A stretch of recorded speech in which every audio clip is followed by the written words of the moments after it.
Jean-Jacques Rousseau, born in Geneva on June 28, 1712, is one of the most influential philosophers of the Enlightenment. His works, particularly The Social Contract, published in 1762, deeply impacted political thought and philosophy in Europe. Rousseau's ideas on the relationship between the individual and the state continue to influence modern political systems, promoting the concept of collective sovereignty and democratic principles. The Social Contract offers a radical critique of contemporary society and lays out Rousseau's vision of an ideal political system grounded in freedom, equality, and popular sovereignty. The nature of the social contract.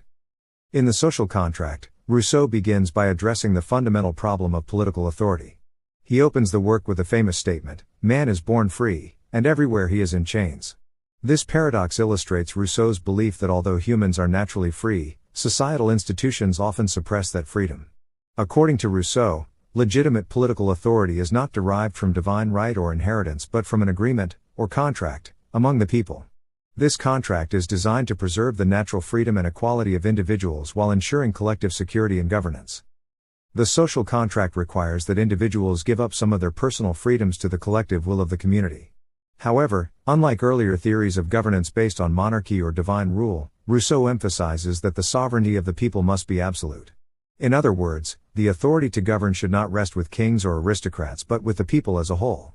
This collective will, which Rousseau terms the general will, represents the shared interests of all citizens and is the only legitimate source of political authority. The general will and popular sovereignty. One of Rousseau's most important contributions to political theory is the concept of the general will. The general will is distinct from the individual wills of citizens. It is the common interest that serves the good of the community.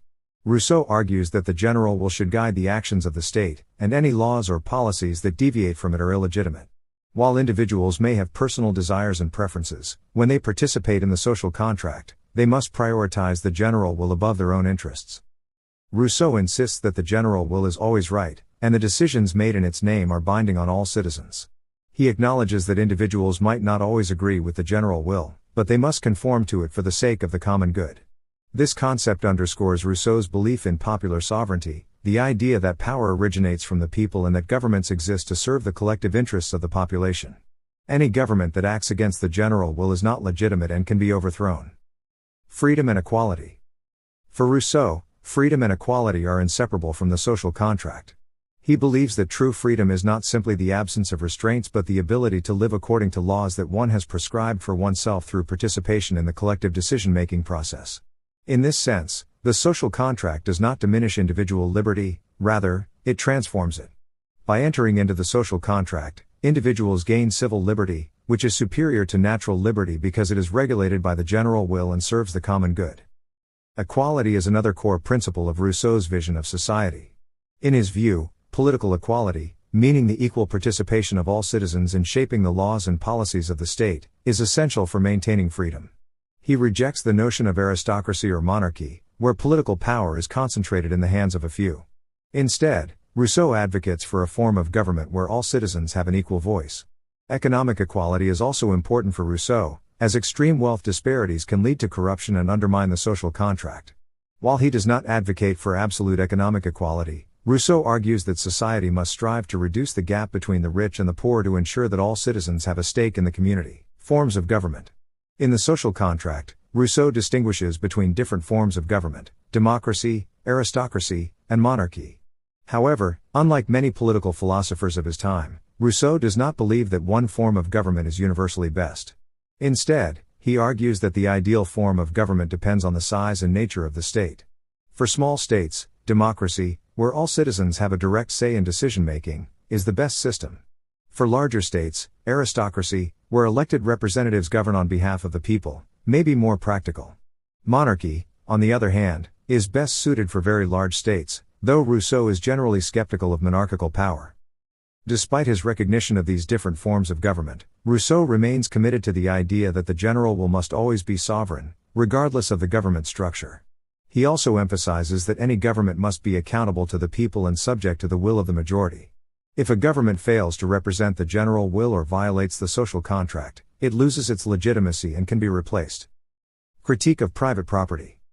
Rousseau offers a critique of private property in the social contract, arguing that the institution of property is one of the main sources of inequality and social division. He contends that private property was not a natural right but a social construct that emerged through force and deception. The accumulation of wealth and property leads to the exploitation of the poor by the rich, which in turn undermines the principles of freedom and equality that should be at the heart of the social contract. While Rousseau does not call for the abolition of private property, he suggests that property must be regulated by the state to ensure that it serves the common good rather than individual greed. In his view, the state has the right to redistribute property and wealth if it is necessary to preserve equality and prevent corruption. This idea of state intervention in property relations was radical for its time and laid the groundwork for later socialist and egalitarian theories. Impact and legacy. The social contract had a profound impact on political thought and practice in the years following its publication. Rousseau's ideas on popular sovereignty and the general will influence the leaders of the French Revolution, which began in 1789. Many revolutionaries, including Maximilien Robespierre, drew on Rousseau's philosophy to justify the overthrow of the monarchy and the establishment of a republic based on democratic principles. The Declaration of the Rights of Man and of the Citizen, adopted by the National Assembly in 1789, reflects Rousseau's belief in the equality of all citizens and the sovereignty of the people. Rousseau's influence extended beyond France. His ideas inspired political movements and reforms throughout Europe and the Americas, contributing to the development of modern democratic systems. His critique of private property and inequality also influenced later socialist thinkers, including Karl Marx, who built on Rousseau's ideas in their analysis of capitalism and class struggle. Criticism of Rousseau. Despite his influence, Rousseau's ideas have been the subject of significant criticism. Some scholars argue that his vision of the general will is too idealistic and impractical, as it assumes that individuals will always act in the best interest of the community.